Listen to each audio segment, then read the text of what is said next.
Battus à Saint-Etienne le week-end dernier, les Lorientais occupent une inconfortable 17e place avec seulement 2 points d'avance sur le premier relégable.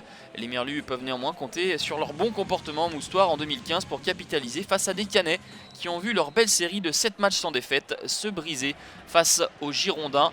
Stade Michel Dornano, 2-1 dans les ultimes minutes. Les Lorientais se procurent la première occasion avec cette frappe pied gauche de Raphaël Guerreiro. Rémi Vercoutre effleure le ballon et le repousse sur son montant.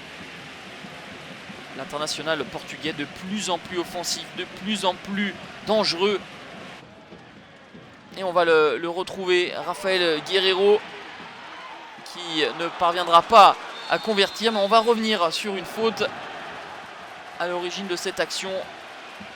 Le pied levé de Damien Da Silva sur Jeannot, une grosse faute. Monsieur Kalt sort le carton rouge. Après 17 minutes de jeu, les Canets vont être en infériorité numérique. Ils vont laisser passer l'orage, ils vont tenir et marquer même à la 41e grâce à Hervé Basile, mis sur orbite par Nicolas Seub. Une frappe en puissance d'Hervé Basile, sa 5e réalisation. La première occasion est la bonne pour la meilleure attaque de 2015 qui marque ici son 22e but. Mais après ce but d'Hervé Basile, Guerreiro va égaliser à la 43e, 7e réalisation pour le Portugais, lui qui a passé 5 ans sous le maillot du Stade Malherbe de Caen.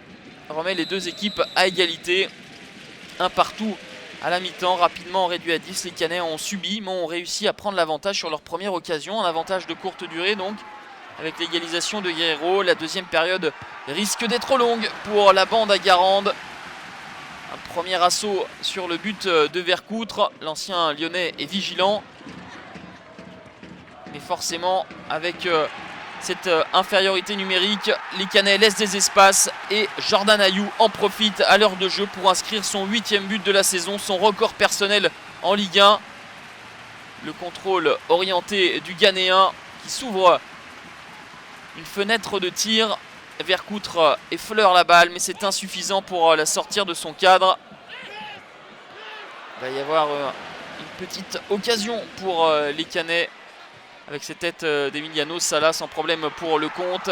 Vercoutre au sol va repousser la tentative de Gianni Bruno, fraîchement entré en jeu. Lorient essaye de marquer ce 3e but qui libérerait définitivement le travail de Jouffre. Le ballon en retrait. Et une nouvelle fois, Vercoutre décisif sur cette frappe de Gianni Bruno. Le dernier frisson dans la surface lorientaise, mais on en restera là.